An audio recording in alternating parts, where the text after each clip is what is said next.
The scene flashes back to 2 days ago, where two teammates enter a hotel room, one of them groaning dramatically about the cold and claiming he's close to freezing to death. A blue-haired woman sitting on a chair scolds him, insisting it's not the time to rest and that they need to strategize how to set his skills properly. A third teammate joins the discussion, saying he's been thinking about the skill for a while and wants to share a story to help put things in perspective. He begins explaining that most users don't focus on field concepts at lower levels, they mainly go wherever the best experience points are, until they start targeting higher rank zones as they level up. A diagram compares strong and weak users across various fields, showing how skill compatibility with the environment is often more critical than raw power. The narrator explains that as players climb into higher-ranked fields, monster traits become more distinct, requiring field-specific strategies to survive. He recalls Sky Island, where flying monsters dominated the skies and made melee fighters nearly useless without ranged capabilities. The blue-haired woman points out that while lacking specialization might seem like a disadvantage, it can actually become a strength depending on the setup. With a confident look, the strategist says that with the right skill combination, someone like Ju-yeon could act as a perfect counter, flipping the odds in their favor. The strategist explains that the multiverse shadow skill swapping trait allows Ju-yeon to always adapt his skill set to match the environment of any field he enters. Both teammates are awestruck, realizing how overpowered that ability is when used intelligently, especially for someone as adaptable as Ju-yeon. The blue-haired woman clarifies that the plague land of hell is packed with undead, so typical damage skills might struggle unless paired with specific counter traits. Ju-yeon reflects on the surreal nature of their world, acknowledging how strange and fantastical everything feels compared to normal reality. He speculates that if classic fantasy tropes still apply, they may be able to predict enemy types and weaknesses using genre logic. With curiosity, the strategist adds that there's one specific skill he's been actively searching for, suggesting it could be vital for what lies ahead. A divine light flares as the words "Spear of Judgment" emerge, signaling the activation of a powerful holy skill tied to divine energy. The system description reveals that this spear's skill deals 100% extra damage to qualified targets and can instantly kill enemies below 10% HP if the user's divine power exceeds 100.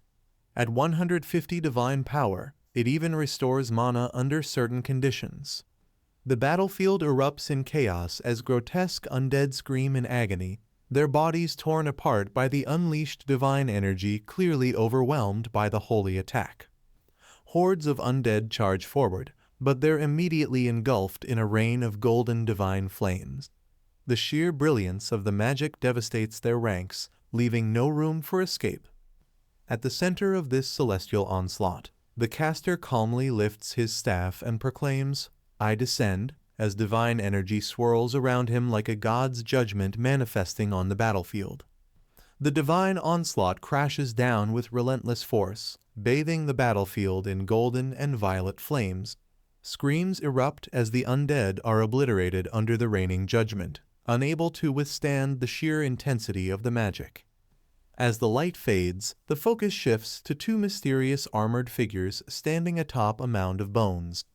Their imposing presence hints that the battle is far from over and a new threat is about to emerge.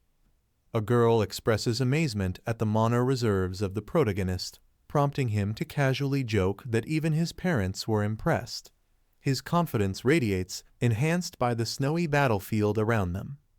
Two of his companions, wrapped up and seated close by, show concern and surprise about his abilities, clearly not expecting the depth of his magical strength or planning. He explains how he almost gave up when he realized divine power was needed to activate the skill, admitting that his hopes had been crushed in that moment. However, he proudly continues, revealing that he learned how to convert mana into divine power, turning the odds back in his favor and making the impossible possible. A serious-looking knight, now aware of the group's increasing advantage, warns that as they push deeper into enemy territory, retreat will become much harder. The knight concludes by advising everyone to regroup since no more enemies are currently in sight, signaling that it's time to start moving again. The group stands together in the snowy terrain, observing the distant battlefield. The tense silence is broken as they notice something unusual emerging from the glowing lights. A sudden magical blast erupts ahead, blinding in scale and force. The protagonist guesses aloud whether it's another large-scale assault spell being launched. Upon closer observation, the protagonist recognizes the group involved. It's the Truth Order. His expression shifts from curiosity to alertness, noting that their presence likely signals an important development. He comments that while the Spear of Judgment was impressive, it's the flashy and dramatic skills that leave a lasting impact, clearly favoring spectacle in battle. Suddenly, a group of red-uniformed soldiers comes into view. Confused and cautious, one of the protagonist's allies questions aloud whether they're facing raiders, hinting at an unexpected confrontation. The knight acknowledges that while one of their allies may lack magical talent, he's still holding his ground valiantly in battle, earning the respect of those around him. A commanding voice shouts for the squad to hold the line as a new enemy charge begins. The formation braces for impact amidst the intensifying magical pressure. A devastating strike crashes into their defenses, sending shockwaves through the battlefield. One soldier screams for everyone to block, but it's clear not everyone succeeds. Observing the field, the knight notes that the other squad has suffered significant casualties. Despite that, he calmly remarks that the main threat from the enemy's side is now waning. A soldier lunges forward, weapon drawn, engaging in close combat as the chaotic energy of the battlefield surges around him. The intensity of the raid grows as enemies press in from all directions. The knight reflects on the nature of field raids, noting how disordered and unpredictable they tend to be. Despite the chaos, their group has held together impressively well. He reveals the real reason for their efficient handling of the monster waves. It's all thanks to UG1, whose contribution significantly tipped the balance in their favor. UG1 looks surprised at the compliment, but the knight immediately tempers it with a cautionary note. Relying solely on one person poses a dangerous risk. With a stern tone, the knight advises G1 to stay observant and alert, hinting that the next phase of battle or a shift in strategy is just ahead. The girl in the hood speaks with a smirk, seemingly amused by the events unfolding. Her expression and tone suggests that she's unfazed by the chaos and may even enjoy analyzing the battlefield. A massive eruption of energy tears through the enemy lines, sending bodies flying and shattering the formation. The destructive force paints a grim picture of what combat looks like without a stabilizing presence like G1. G1 and the girl observe the devastation in silence before deciding there's nothing left worth watching. He calmly suggests they move on, clearly unaffected by the destruction behind them. As they begin to leave, a mysterious hand emerges into the scene, casting an eerie presence. The way it reaches forward suggests that something or someone is not quite finished yet. A dark, monstrous hand twitches to life, and a concerned voice asks what's going on, sensing an unusual shift in the air. The presence feels ominous, as if something has awakened. An urgent system message flashes with red warnings, stating that a specific creature categorized as irregular has broken the rules and is now manifesting abnormally within the raid. The enemy soldiers begin to panic, their formation unraveling as an unknown, overwhelming force descends. They shout in fear, clearly unprepared for what's coming. G1 and his group stand still, staring ahead in stunned confusion. The girl and the knight both react with disbelief as the air thickens with danger, and a strange aura pulses from the distance.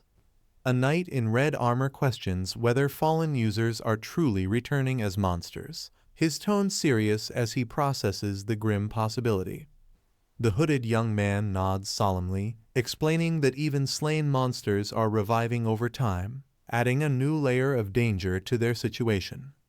As they stand near a glowing green shield, the knight follows up with a tense question about Raider, seeking clarity on its status. The young man reassures him that Raider's body was dealt with thoroughly, either incinerated or destroyed beyond regeneration, and they confirmed the soul had departed.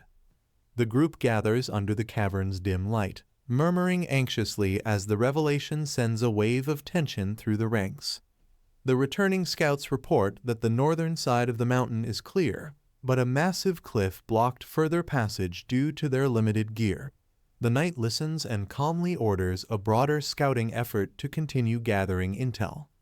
A quiet transition marks the passage of time, as the scene fades into snowfall and wind. A simple caption reveals that 3 days have passed since the last update, setting the stage for whatever lies ahead.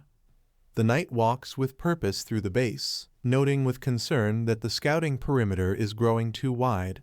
He realizes that unless they act soon, their formation will be at serious risk. Deciding it's time to take initiative, the knight readies himself to personally intervene, suggesting the threat level has escalated beyond what scouts alone can manage. A scout rushes into the area, shouting in urgency that he's discovered something important. His excitement suggests the find could change the situation. He tosses down a photo or captured image, although it's not entirely clear. What's shown hints at something unnatural and out of place. As the image is reviewed, the red-hooded man mutters in disbelief, while the white-haired scout appears visibly shaken, confirming the find is not just unusual, it's definitely not human. The monstrous beast towers into view, its crimson fur bristling with raw energy and its face covered by a fearsome metallic mask. As its crimson eyes gleam under the armor, a chilling realization dawns: it's not just any enemy. The word field boss echoes like a warning, marking the arrival of a deadly apex predator that will change everything.